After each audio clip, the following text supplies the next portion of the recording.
What makes the difference in the quality of people's lives? What makes some people leaders and other people followers? What makes most people talk about a dream and never follow through, and other people, just a small percentage, kick ass, take names. You can throw any obstacle at them, they find a way to break through. What's the difference? It's not talent, it's not skill, it's hunger. If you get enough hunger going in you for an answer, you'll find the answer. If you get a hunger enough inside of you that says, I gotta take things to a next level, I gotta achieve, I gotta make a difference, I gotta expand, you will find the answer. People's intelligence will expand if they got enough hunger. But if you got everything and you're not hungry, you're not gonna have much. The super successful don't stop once they hit their targets. They simply reset and go again. Anytime you stop reaching for massive success, the next thing, you start settling in, that's when you start having problems. The comfort zone is dangerous. When you're comfortable, you are most dangerous. You should never feel comfortable. You should be happy and dissatisfied.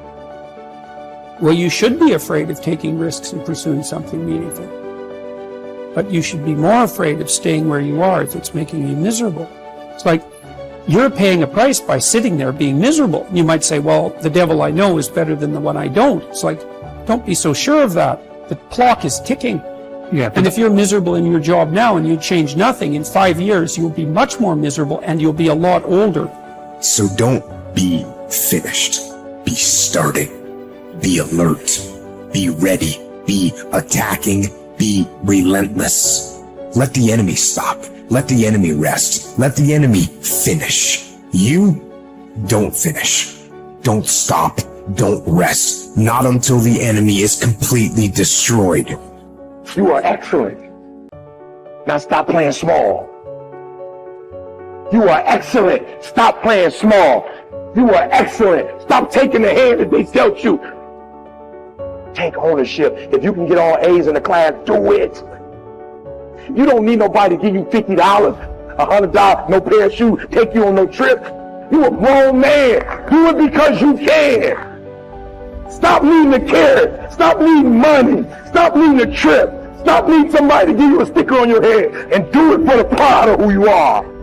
Do it because you can. I don't care what your friends are doing.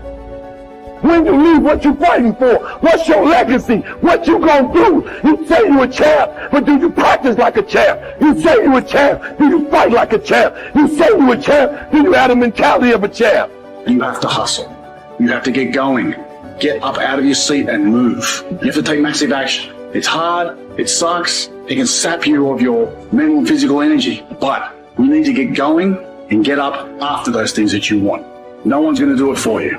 Work on yourself every day. Get better. Improve. Learn. Extend yourself. Push yourself out of your comfort zone. Push the boundaries that you're accustomed to. That's the only way to grow as a person. If you look at all the successful people in the world, one common thread between all of them is that they've all hustled. They've all gotten to work, gotten busy. The gap between here and your ultimate life is action. That's the link.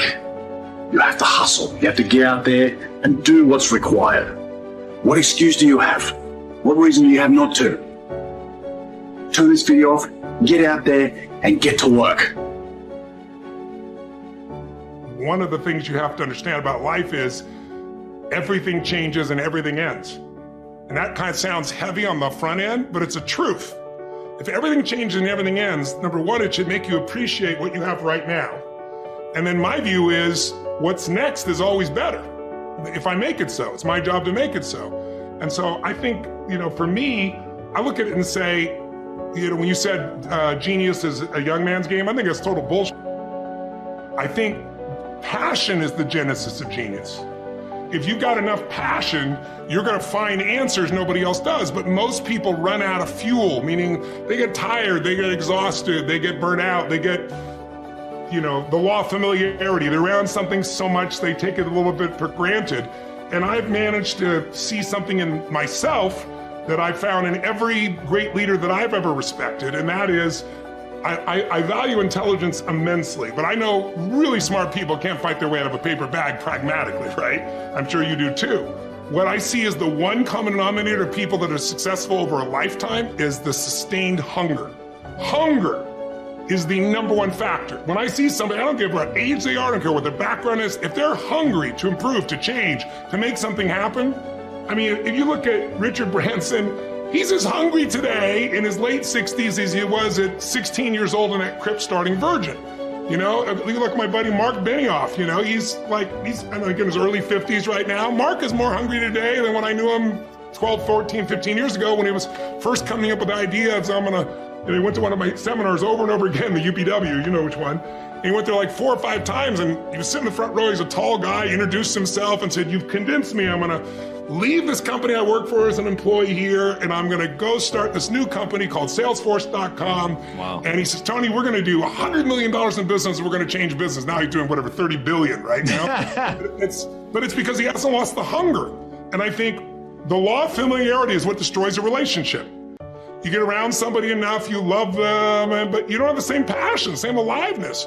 And I'm just not willing to settle for a life without passion and aliveness. That's just like, there's so much to learn, there's so much to grow, there's so much to give, and I'm wired to grow and give. And I think anybody who gets wired to grow and give is gonna have a really fulfilling life. It doesn't matter what you choose to do, you're gonna be alive, because you're gonna make progress, and because you made progress, you have something to give. And we all, like, some people think they just wanna get, but you get, and it's pretty damn boring, and it doesn't really expand your sense of identity of who you are. But if you're constantly growing and then taking what you learn, you're so excited about it, you share with other people and their life gets better, whether that be software you make or dresses you design or, you know, something you do in the health space that really gets people to enjoy their food while they're eating well. If you have those passions and you keep growing, there's no limit. It doesn't matter what happens in the short term with a pandemic or with a drop in the economy or whatever the case may be. These are all temporary when you realize life is lived in decades, not in days. There are no right things to do in life. If you choose something and put everything that you have into it, it'll become a great thing. Is it the right thing? Is it the best thing? When you say, is it the right thing? What you're asking is it the best thing to do in life? There is no best thing to do in life. Anything that you take up, and if you put your heart and soul into it, it becomes a great thing. Is it the best thing? No. Then what is the best thing? There is no such thing. There's really no such thing. Why are you not passionate about everything in the existence? You're only passionate about one thing means what? You're constipated. That's what it means. So, see, idiots do things that they don't like to do, suffer for their whole life because they think it's needed, or they think it's their duty. Intelligent people do what they love to do. They enjoy their life to some extent. But a genius learns to do what is needed joyfully. That's when your genius flowers, because it's no more about you. Now there's a limitless way of looking at life. So every aspect of this rally, or many other things we have done, I don't even have to tell people that this must happen, this must happen, this must happen. A few things, yes. Rest of it, I just make it up in my mind. I know it must happen. And it will happen. Not because I'm exercising my will over the world, because I'm just fulfilling the will of the world, that's all.